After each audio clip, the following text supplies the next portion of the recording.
Mermito. Loki, you do Loki in the background doing his work, dragged out works. It is Mabon. We are in the tide of the autumnal equinox, leading up to winter's tide of Samhain here in the southern hemisphere. Hello, my puppies. Oh, you're so loved. Yeah, Bella, look at you. Oh, the whimpers, the whoop whoop. They sound like puppy dogs. They're like doggies that always remain puppies. No. Or waggy tail. Anyway, the 1 litre mushroom mug. Epic. Oh, I love it. So what we're looking at here is some gardening. I haven't done a gardening post in Rune knows how long. I'm trying to find a place where I can put my cup down. I'll probably put it on the furnace or put it on the outdoor over there. Hey children! Oh, bushy bums. Look at those bushy butts. My boys, you see Frig's wing there? A little bit raspy on the edge. And Fawn, they dropped their wing feathers. And now they've got new wing feathers coming up. Poor puppies. Fawn's majorly not happy about it because it means when I put him on the ground he can't jump up and do his da-da-da super duck. But they'll come soon, Mr. Fawn. Hello, puppy. Henry. Oh no, my battery is flashing. Oh god, so I have to make this quick. Anyway, so one of the problems with this property, there's so many. It's a rental. What do you do? Have a look at this fence. All the fence is like patchwork and literally falling. And the owner also owns a place next to me. So, you know, and they're trying to sell it. I don't know if anyone's going to want to buy this fence situation. So all this is what I've done. So this is sod from the runs. So I muck out my duck runs. See, the girls are in isolation, so until they're completely healed, I want feathers fully grown back on Freya's wings. Because she had a whole year of no wing feathers really because of the damage last autumn. Sooner, we need to check her leg out. Luca's got a little bit of bumblefoot, nearly gone, and then no one's got bumblefoot. So I had 4 and then now Luca's the last. So anyway, she's isolated. So I cleaned out this run this morning. So once a month I do a deep clean. Once a week I do a top clean, but then once a month I use the shovel and I get in there, and because what I do is I layer all the straw or sawdust, straw, hay, I layer it. I also have bedding from their sleeping each night in the house, and I empty that out every day and put fresh stuff in there if I go. And so this is sod. So what I'm actually, this is Merlin's little grave. So what I do is I'm building a semi-vertical succulent garden bed. Now, I need to basically stomp down, pack it down tight, like that, water it down a little bit. Then, very important, this step is you need chicken wire, this type of chicken wire, and you lay it all down over the top. That way you can feed the succulents through, but also I have birds, wild birds, and those wonderful little blackbirds. They will end up putting all this on the pathway. So using chicken wire of a large gauge, so this is about a 2 centimetre gauge, is perfect. Eventually I want to get rid of all this horrible chicken wire. It doesn't do anything to keep sparrows or mice out. So I started doing it with this run, and basically I just need to do that all over. So I'm going to have enough chicken wire to do that here, but also to do it on the other side, because I'll be doing this sort of thing also all down that fence boundary. One, you're going to hide the shit fencing. 2, you're going to create extra blockage from anything coming outside from the gaps in the fencing. 3, more green. 4, looks great. 5, reusing straw, hay, sawdust from the bedding of ducks. Now, it's one of those things I really, besides just loving my ducks to creases, invaluable in what they do for your garden is in just their bedding alone.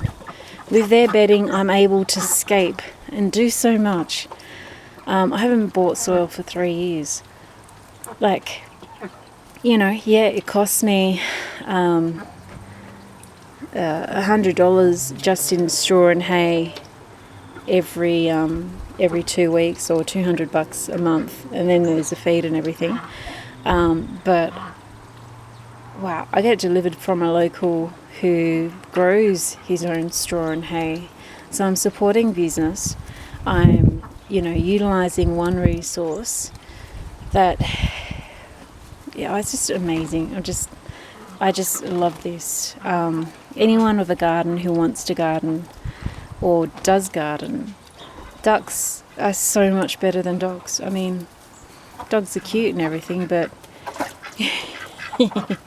they do require more work though. Yeah, you need to clean every day, and you need to spend time with them, or you're just not going to have this kind of interaction and relationship with them, and they'll be crazy with you. They are a domesticated species. They're not wild ducks, completely different. So I'm actually going to also, so I just did that run this morning. So I'm also now going to do the second run. And I've been humming and hawing to what am I going to do with this second part of the run, this extension. I'm actually starting to veer into the thing of actually making another one like this, flush it alongside, cover it all in hardware cloth like I've got on the doorway side. I need to do that at the front as well. And actually use roofing slats to waterproof it fully at the top. Because I could do a long run where the door is facing here, but I like this whole, almost window-esque, that the birds can actually look out here, you know what I mean, and I can see them like a TV, like I've got with the chooks here. I like that. And I think, sometimes you need to sort of ear between, the like and what is most practical. And I also like having the door facing the shed there where I store the hay and sawdust. I will be building or making or buying some things that I can store my hay and sawdust in that's watertight and rodent tight. Especially when it starts getting into winter here, it's just deluge almost every day, wet, damp. I need to keep that stuff dry. I want to buy more that I have in back, just in case there's a shortage supply, something happens with my supplier, I've got something to pull me through another month without worrying too much. So I want to be able to do that. But that shed as it stands, that little tiny half thing at the back, it's not watertight. There's cracks here, cracks there. But it's okay structure to put something in that's waterproof. So I'll be fixing that up as well. But anyway, that is my solution to a shitty fence situation. And I mean, as you can imagine, that is just going to look stunning when that's all planted up. And I'm also going to, these are eucalypt cuts from branches from a trim that was done at the front. I'm actually going to use them as bones, as you would have like a fish. So the fish has a skeleton. This is going to act like a skeleton to extend this sort of thing all the way down to there, about 1 metre away from the greenhouse. And then I'll be using more of those branches over there to start creating that same sort of effect. But this is much better. I mean, you can see the fencing over there, the patchwork. This is so much nicer. This plum trees a pain in the ass. I need a good ladder, I need some good cutting materials, chainsaw included. But you know, we're getting into winter and everything's dying back. All the leaves are dropping, we're in fall. So, you know, let things die back a little bit, and then I'm going to trim down a lot of these branches so I don't have shit over the greenhouse. Bella. You know, but yet I can't remove this tree. It's part of the property, even though it's in the fence. It's ridiculous. I can at least trim back and down some of the offshoots. That's the other thing about plum trees, is they send off all these spiny shoots. Frig just scored.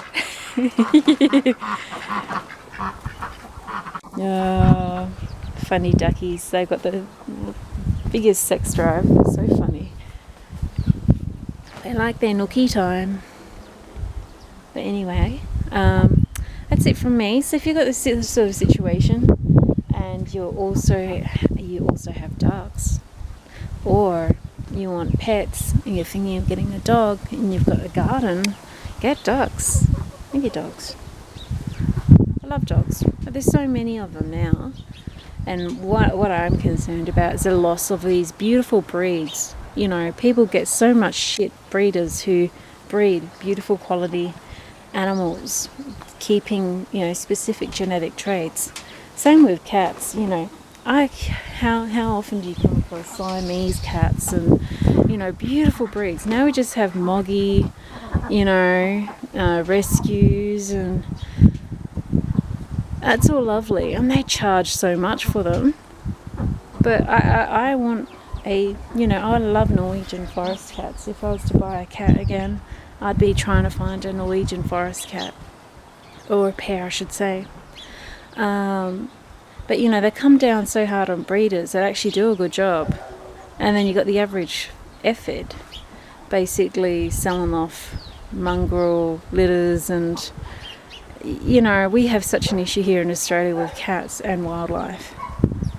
I don't care if your pet cat is running around outside and trespassing other people's property. It's illegal to trespass, whether it's you or your cat, and causing so much damage to wildlife.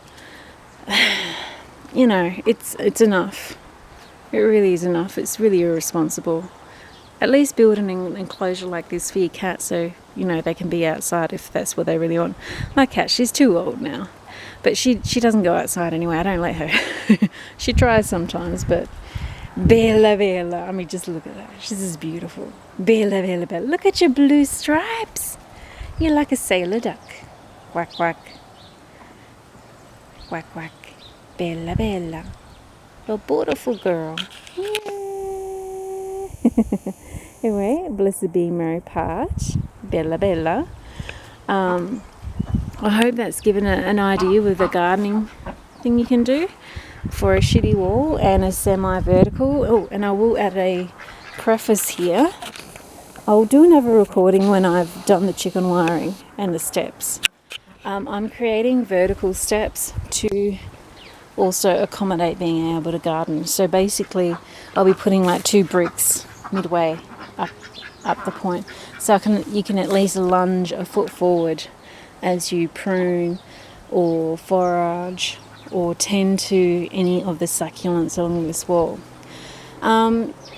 If you wanted, you could staple the chicken wire even all the way up, and you know, with a little bit of straw between the fence and the wire, and put succulents that way.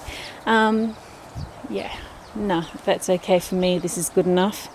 I don't want more than a metre high vertical to work with, to be honest. This is fine, just to cover this shit. I mean, look at all the bits of scrap metal they've got to plug it all up, and the trees are splitting the fence in half.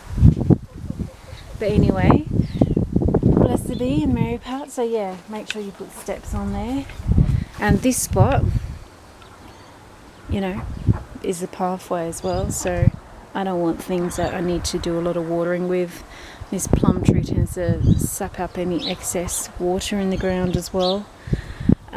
So anyway, blessed be and Mary Patch. vertical succulent garden bed progress.